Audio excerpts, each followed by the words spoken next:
What's up, collectors and Transformers enthusiasts? Today, I'm gonna follow me taking a look at Transformers WFC Cybertron Kingdom Huffer.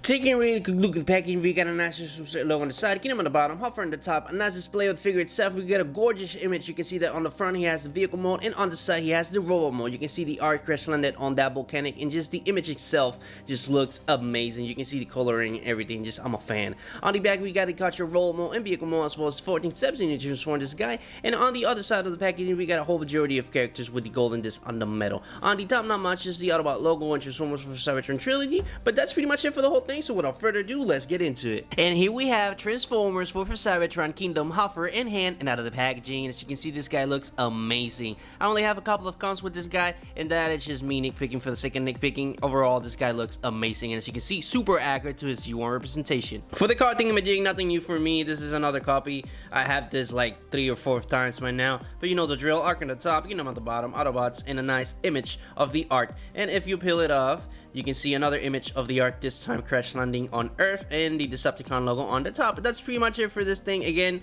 not particularly too excited about this. I already have this like 5 times now, so yeah, there's that. For the items that he brings, let's go ahead and start with the blaster. He brings this awesome, cool looking blaster. As you can see, it's orange and kind of dark gray, and I love it, honestly. The sculpted in detail is just fantastic, giving you a 360 degree, so you can appreciate that. And as you can see, I don't really remember if he had this exact weapon on the G1 series, but I can imagine him using this kind of a weapon. But as you can see, not bad at all. This one can actually split on and transform with him onto the vehicle mode. We're gonna discuss that on a minute, but as you can see, not bad at all. I love it, honestly. But this is pretty much it for the weapon. For the other item that he brings his shield, and as you can see, looking real nice. It's the same color as the weapon. You can see some orange and some dark gray, and the only difference is that this one has some silver on it, or you know, some normal gray. But as you can see, not bad at all. On the other side, it's just hollowness and just, you know, a couple of pep ports there, and just orange all the way. But honestly, it looks really good, and for a shield, I honestly dig it. I like the look of it. And now for the moment you guys have been waiting for, Huffer himself. As you can see, oh my god, man, super accurate to his U1 representation. You can see that it's pretty much flawless overall, and I'm happy to announce that I have no changes whatsoever on my entire thing. Hopefully it's going to be the same for you, but you can appreciate that awesome face sculpt that it has, accurate to his U1 representation, and that Autobot logo just looks amazing. The sculpted in detail on the figure itself is just off the charts. You can see that it has it all over the figure. You can see that it has it on the chest, on the waist. You can see, you know, coming out to the legs, and it has some couple of, you know, sculpted in detail as well on the arms, so not bad at all. Moving on to the back, you can see that he technically has the backpack, and you guys know that I hate backpacks, but on this case, this is pretty much accurate to his U1 representation. It was not this big, it was not this huge, but when you look at it from the front, this is accurate indeed, and I honestly love the look of it. He has a couple of gaps on the back, but what can you do? Probably somebody's gonna come out with something to cover that up, but I really don't mind it at all. It still looks good on my eyes. But as you can see, not bad at all. For articulation on this guy is amazing. Again, this guy is pretty much flawless. The only major con that I can find, and this is the nitpick that I was talking to you guys on the intro, is this section. To move the head, you technically have to either unpack this section or move this to the front, so you guys can, you know, move it you know, without this getting in the way, because when this is fully on, you have to, you know, wiggle your fingers there to get some, you know, articulation out of it. This is on a ball joint, so you get, you know, minor up and down motion. You can go ahead and give it the old 360 degrees. The arms can extend about that far, and well, about that far and about that far. You can obviously do the 360 degrees here, but slightly bend due to this, you know, getting in the way. It has a hinge here, so you got a 90-degree bend there, and a swivel on the upper section of the arm. No swivel on the hands. This can move to the sides, but this is a little stiff, and this is only due to transformation, but I doubt you're gonna do that anyways.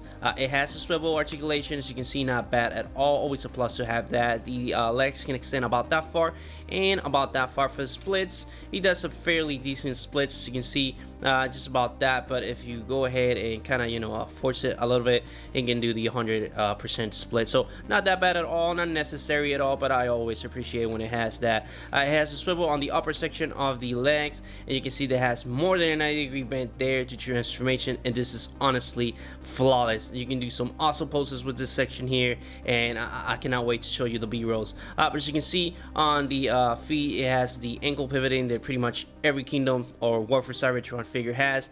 As you can see, not bad at all for articulation. This guy is packing for some truly dynamic poses. For the comparisons, you guys can see how he looks, how he scales next to the rest of the Autobots. Let's go ahead and start with the leader itself. Let's go ahead and bring Prime here so you guys can see how they look. As you can see, they look amazing. Just the scale is about right, and you can see that just it looks super accurate to his G1 representation. Let's go ahead and move on to some other old G figures. Here we have Ratchet, so you guys can see how they all look together. And now that I have him, let's go ahead and just bring Autobot, so you guys can see how they all look together. As you can see, not bad at all. They look fantastic and super accurate to his G1 representation. I am super happy to own every single one of them, and as you can see, they look amazing. But let's go ahead and move on to his kind of Kingdom companion, you know, his Kingdom wave companion. Here we have Inferno, so you guys can see how they look together. As you can see, oh my god, man, they look fantastic. The scale again is about right, and honestly, they look like masterpieces. I love it, honestly. Moving on to some other figures, let's go ahead and bring kind of like the Minibots.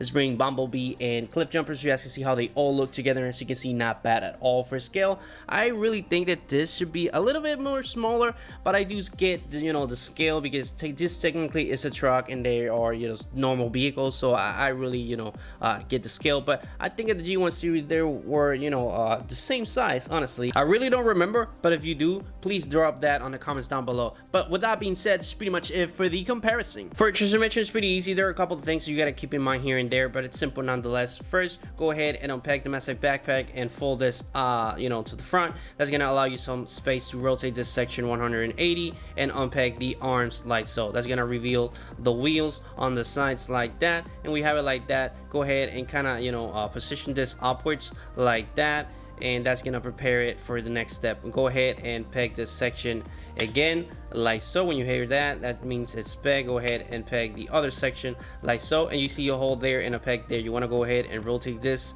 so it fits there, and do the same on the other side. Go ahead and rotate it so it fits there as well, and it's pretty much done. There's a couple of two pegs there. Go ahead and kind of, you know, force those two in. Those are the easy ones. The hard ones are the ones that I covered before that. So go ahead and position the arms like so, like that, and that's pretty much it for the upper section. You want to go ahead and move to the down section, and it's pretty much easy. You fold that like that and peg this one like this, and the other two are gonna just peg by themselves, as you can see. And that's pretty much it for the G1 accurate. If you want to go ahead and keep you know, for the transformation for the Kingdom one, you want to go ahead and peg the shield like so, and take out the weapon. You want to go ahead and kind of like, you know, break it, or, you know, put it in half, and one half goes on the left and the other one on the right. When you do that, that's pretty much it for the whole transformation. Peg that there, and peg this one on the other side like so, and that's pretty much it. There you have it, Huffer on his awesome looking truck mode. For the vehicle mode, you can see that same sculpted in detail and G1 accuracy translates really well into the vehicle mode itself. Honestly, it looks fantastic. Obviously, if you take this out, it looks even more accurate to the G1 representation, but this is the way that, you know, the Kingdom one looks, and it honestly looked fantastic. It kind of looks like a trash truck if you have it like this, but if you remove this section, it looks accurate. And this is the mode that I like the most, because as you can see, this is the accurate one. It looks more than you know, like the G1 counterpart, but it honestly look amazing. You can see the sculpted in detail on the front. I love the grill and just the front skirt. The windows look great. The wheels look fantastic. You can see the pipe looks a little bit biffy, but I really don't mind it. I love the look. You can see the sculpted in detail on the back. It honestly looks fantastic overall. But for the amazing part, you can see that it has four you know, pegs there, and pretty much that's for the shield, that pegs there. But there's one on the middle that you can go ahead and take the Optimus Prime trailer, and I'm pretty sure you have seen this all over social media. But as you can see, you can go ahead and recreate that scene from the G1 series that, you know, he uses Optimus Prime's trailer. But as you can see, not bad at all. It looks fantastic, really accurate to his UR representation, and I honestly love this feature. They didn't have to include this, but honestly, I really don't mind that they did. As you can see, it looks fantastic. Moving on for the comparison, let me go ahead and leave that there. Let's go ahead and bring Inferno so you guys can see how they look together. Let me go ahead and kind of zoom in so you can appreciate more of the sculpted in detail between both of them. As you can see, not bad at all. They look fantastic together. This one should be a little bit more bigger, but you know, what can you do? Honestly, they look good as it is. And just again, just the G1 accuracy, it's off the charts. I'm really happy to own both of them. But moving on, let's go ahead and bring the leader, Optimus Prime, so you can see how they scale. And this is just amazing, man. This is the way it's supposed to be. This is the way that they look on the G1 series, and they look fantastic. As always, if you take Optimus Prime's trailer, it kind of looks silly, but if you go ahead and pick it in, it'll look fantastic. And again, you can go ahead and switch between both of them, and I love this feature. Pretty much I'm gonna display mine like this, and it's gonna stay like that for a while on my shelf because it honestly looks fantastic. As you can see, it's pretty much it for the comparison between both of them. Let's go ahead and move to the Minibots. Let's go ahead and bring Bumblebee here so you guys can see how they look together, and let's go ahead and bring Clip Jumper so you guys can see the scale between all three of them. As you can see, honestly, it looks fantastic. The scale looks pretty, I'm not gonna say good, because again, they are normal vehicle molds, and as you can see, they're pretty much the same size. This is a little bit more thick, you know, a little bit more beefy, but they are the same scale nonetheless, just a couple of you know, centimeters off. But as you can see, this should be a little bit more bigger on the reality, but as you can see for the G1 series, it honestly looks accurate, and they look really good together. For the transformation back to Rollo mode, this is the easiest part. If you already are like me and you have these two pieces on peg, it's even more easier. So if you don't, you have to just unpeg the two weapon parts and then proceed to unpeg the shield. And when you do that, this is what you need to do. You want to go ahead and unpeg this section. When you do, you can go ahead and fully rotate the sections like so to form the feet and the legs. The same on the other side like so. And this is pretty much it for the down section. For the bottom section, you want to go ahead and turn your attention to this part and go ahead and unpeg the arms like so. Go ahead and unpeg this section. That's going to allow you some space to rotate the head like so, hide the wheels on the back, and proceed to peg the arms on their particular spots like so. Go ahead and rotate them, put it on place, reveal the hands, and when you're done with this section, the last part is just to peg the backpack, and that's pretty much it. So you can see back into his awesome looking robot mode. And with all that being said, that's pretty much it for the video, guys. I hope you enjoyed. If you did, please leave a like. It really helps you, the algorithm, and helps my videos get out there in a while. So if you get anything, any value out of my content, please subscribe, and I will see you on the next video. But this is pretty much it for Transformers WFC Cybertron Kingdom Huffer.